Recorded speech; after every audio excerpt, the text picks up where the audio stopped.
focus. Yeah. Mic check 1 2 1 2. Welcome to the Knowledge Drop by the B-Boy and Bigger Dojo. And let's go. We're live on Instagram. So yes, this is obviously not working on Instagram because gonna have to mute it. Here we go. Cool. Anyhow, this focus from the Flowmo crew live on all the platform for the first time on YouTube, on Facebook, and also on Instagram. But let's kick it off with the knowledge drop. Today is the last episode of the year. We've been doing it for 25 episodes this year, which is quite a lot actually. Between every 2 weeks, we've been live, and most of the time we had awesome guests. I rocked one show live by myself, and everything else has been full of amazing guests. If you have any tips or ideas of improvement, let me know. If you have any ideas for guests that you want to be having over here in the live, then let me know as well. I'm down for taking the podcast to another level next year. So any ideas, any tips, any wishes or requests, hit me up. Meanwhile, it's about time to rock our last episode of the year, and we have a special guest all the way down south from South Africa. We're actually on the same time zone, but directly down south. And Barry Baumgart, B-Boy Bear. We met up a few years ago at IBE. He came to shake my hands and came to give respect and a shout out. And I've been following what he does every year ever since. And he has a bunch of cool stuff going down in South Africa. Never been there this far, so I'm delighted and excited to hear more about the scene over there and all the cool things that he's part of making it happen. So without any further introduction, let's get Barry live on the show. Booyah! How's it going, Mr. Barry? All Thank good? you. Thank you for having me. Really appreciate it. My pleasure completely. How are you doing today? Yeah, very well. Thank you. We've come to the end of the year and it's been quite a big, busy year all around. So feeling that need to exhale. And so, yeah, looking forward to the holidays. Awesome. Coming up. Time to take a little bit of a time off. Yeah. Small breather from a crazy year. I have to say Yeah. that we always make the announcements before the show, a couple of days before at the Dojo's Instagram, who's going to be on the show. And once we released your name, I think we had the most comments and most messages ever this far. It's like, oh, recognized in South Africa. That's so dope. Barry, let's go. So respect your ways and your scene. Your way seems very supportive and happy to see dope reactions. We're already getting comments like, yo, here we go, South Africa in the house. How is the scene over there actually? Tell me more about the scene in South Africa. So it's a small scene, but it is growing. Um, I'd say, the one thing that we kind of lack is a lot of international interaction because of our geographical location. But we certainly do have the talent, and there is the hunger to develop that street dance culture. And so, because of the size of the scene, it's quite a well-connected scene across styles. So you often see a lot of breakers with poppers, with house dancers, with hip hop freestyle dancers gathering at sessions, and so that does lead to quite a nice community feel. Um, but yeah, there's a lot of people doing a lot of great things with the communities here in South Africa.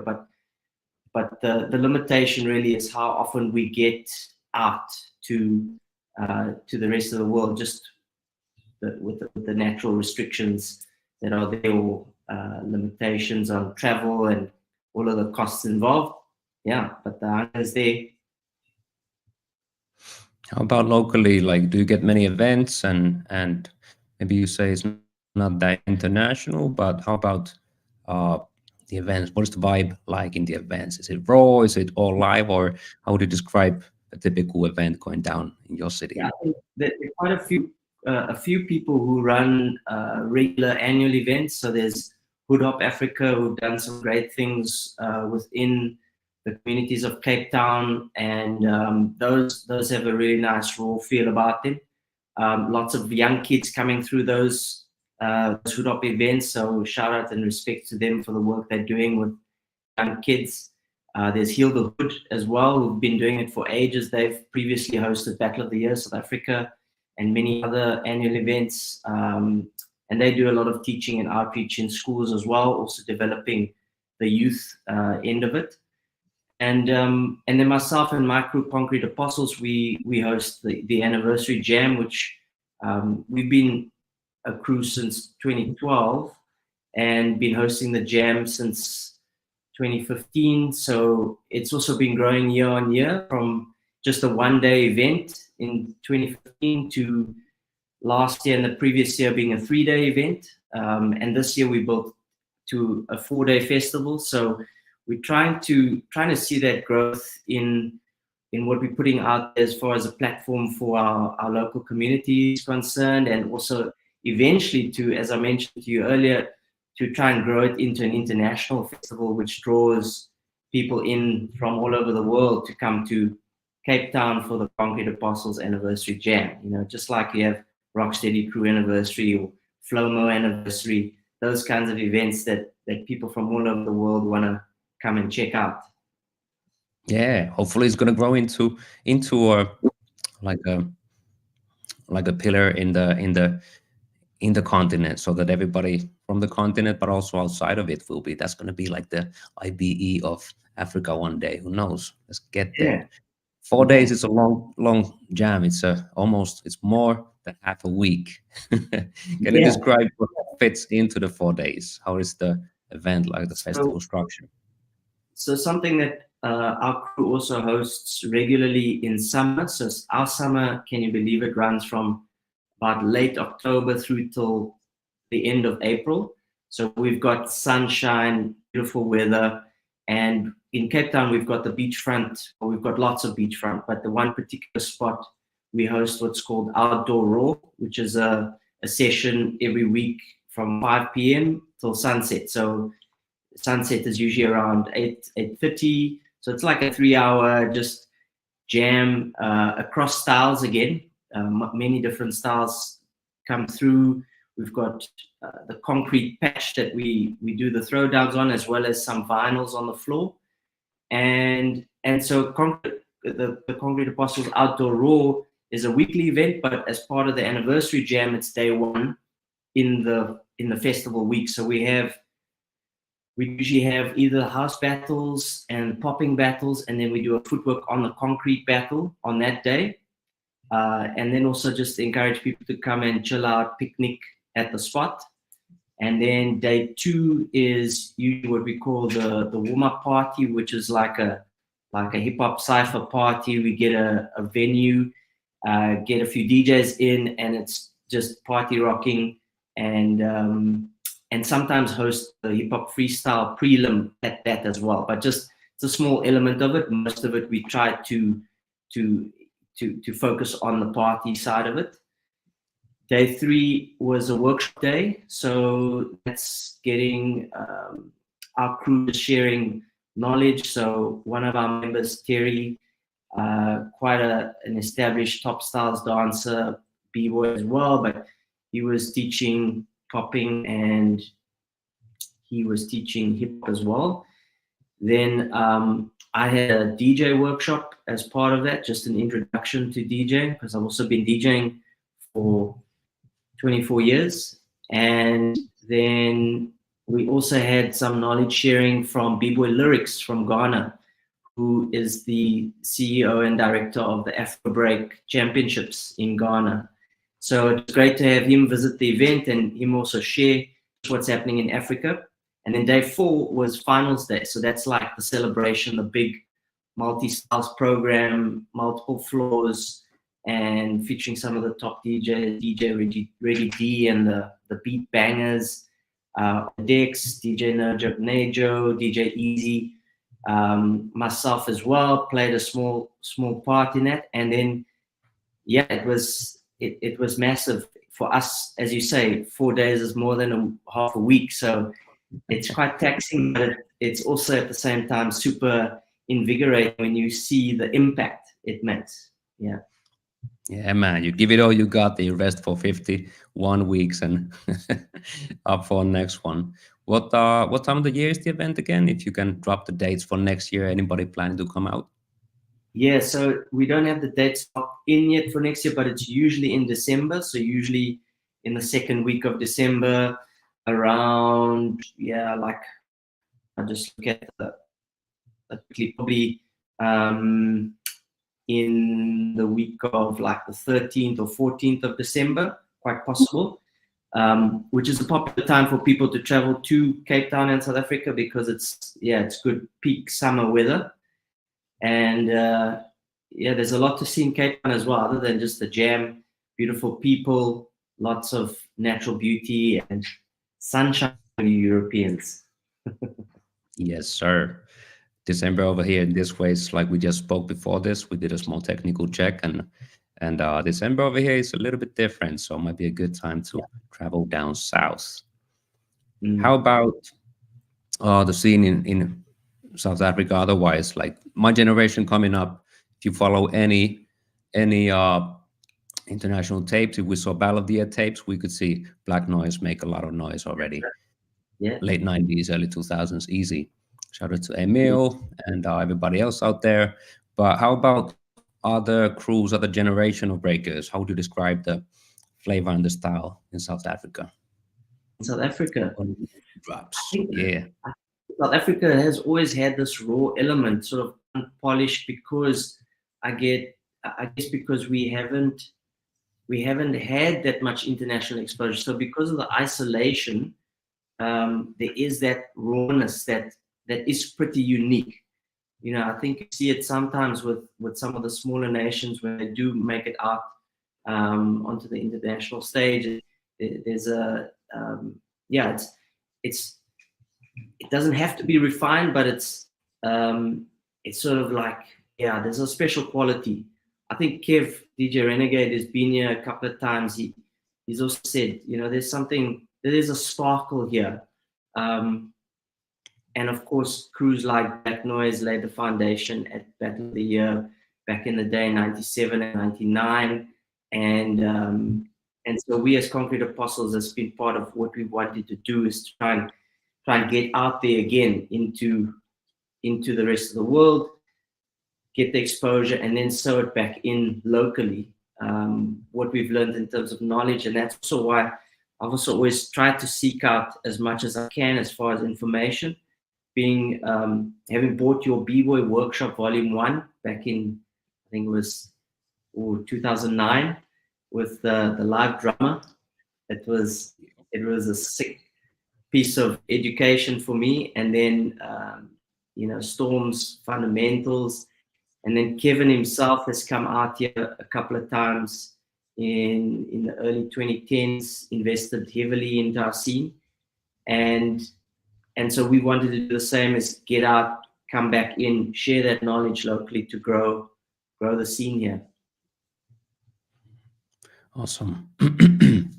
That's crazy. That DVD went pretty worldwide. So I didn't hear it came your ways too. That's nuts.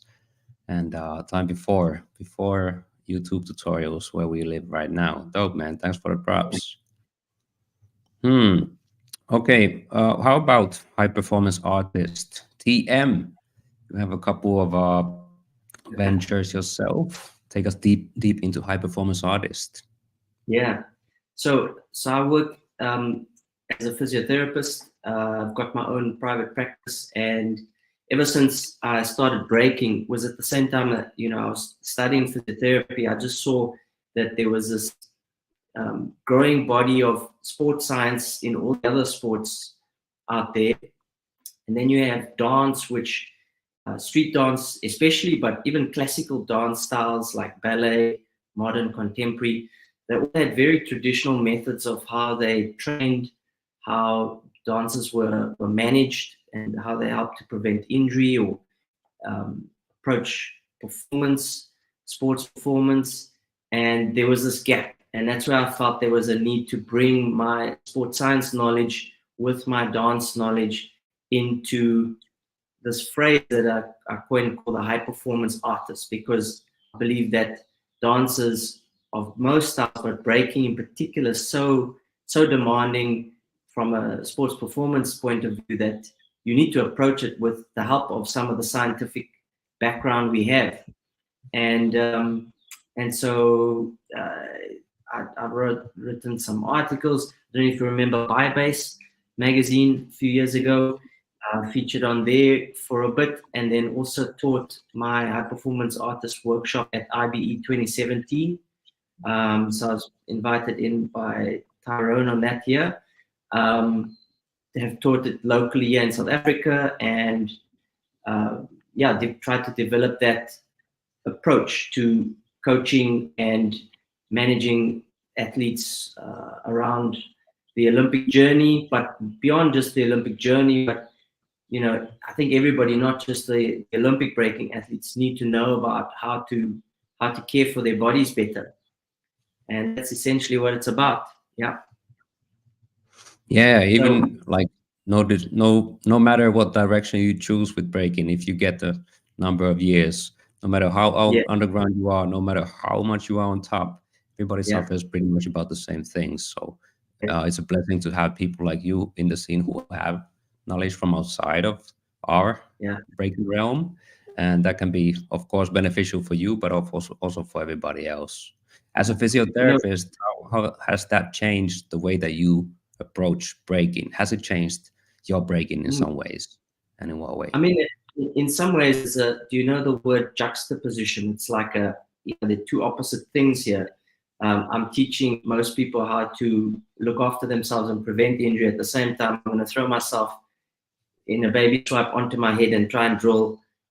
So there's like high risk you have in this breaking, and then there's also like care and prevention. So how I think it's helped me to put together is to see how to minimize the risk. There'll always be risk, and we all accept that. That's part of the beauty of and the essence of breaking, is that go off wild and uncontrolled. But if we could put on a strong foundation, just like we polish our foundation and technique in movements, in the elements of breaking, so that we can be better, be fresher, be safer, it's the same thing. Just knowing what some of those principles are for better recovery, better strength and conditioning. And I mean, the other thing I've went and done with that is try to develop some protective gear. I'm not necessarily a fan of people on stage with big puffy knee pads that are visible, but I did feel that, there's a lot of repetition in the way we train. And I wanted to, again, bring that knowledge of what we can do to protect ourselves during drills, to protect particularly the knees. And so I got a local brace producer to put together a knee pad that I call knee rockers, which I still want to get a pair flown out to you, just so you can give them a try. Yeah, let's rock. How's that been going this far? That's pretty unique to have gear and specifically protective gear dedicated to breakers right away. Because usually us coming up, we use knee pads from volleyball or whatever, freaking skating or whatever comes to hand. But actually we're getting into a time and age where products are designed specifically for breakers. So that's pretty amazing. Tell us a little bit more about that process. Yeah, so I think it's just as you said, it's about looking at specific needs. We as breakers ultimately want to present ourselves still as fresh. So I don't think it's fresh to have visible knee pads, right? But I still, because I'm 43 now, I still want to get down and not be worried about if I do manage to bang my knee on the concrete, that for the next day or two, I'm not walking around injured or limping. And so it was thinking of what is specifically needed by breakers, what is out there as far as the technology. Like there's this really cool silicone gel pad that sits in the front of the knee rocker, and how we want it to fit at the back of the knee so that it doesn't pinch the skin, or it doesn't get too hot, all of those kinds of features, bringing it in so that there's a product that breakers enjoy using, and then some other top styles dancers as well. Now a lot of book style poppers have been using it as well in South Africa and enjoying it. Some hip hop freestyle dancers as well, who do a lot of knee rocking. So yeah. Oh, I need to get me a pair and give it a shot. I'll give you a testimonial for it. I'll bulletproof. I test it. So if it's focus footwear proof, then it has to be a instant sellout to make it happen. How about 2024? What about next year? What's it about to bring? What are your expectations for both of yourself and for the scene locally and internationally? There's a lot of things happening and coming up. Yeah, so 2024 is a big year. Of course, the Olympics is one of the headline, events coming up, and I have been pretty involved with the South African Olympic breaking team in trying to help our local dance sport federation meet the needs of the athletes. So we've got two Beagles, Beagle Midian and would be Beagle Courtney Paul, who will be at the OQS events next year.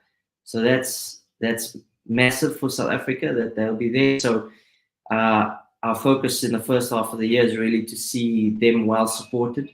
And beyond that, I think Concrete Apostles still wants to grow our anniversary jam and looking to add a few more events in the middle of the year as qualifiers locally in South Africa. So try to have more cities involved. Also try and get more of Africa here. So I'll link with B-Boy Lyrics from Afro Break Championships in Ghana, and some of our other links just in Zimbabwe and Botswana. There's also the Seychelles and Reunion Island, which are close here in the Southern Hemisphere. So to just get a little bit more of a Southern Hemisphere community feel built up.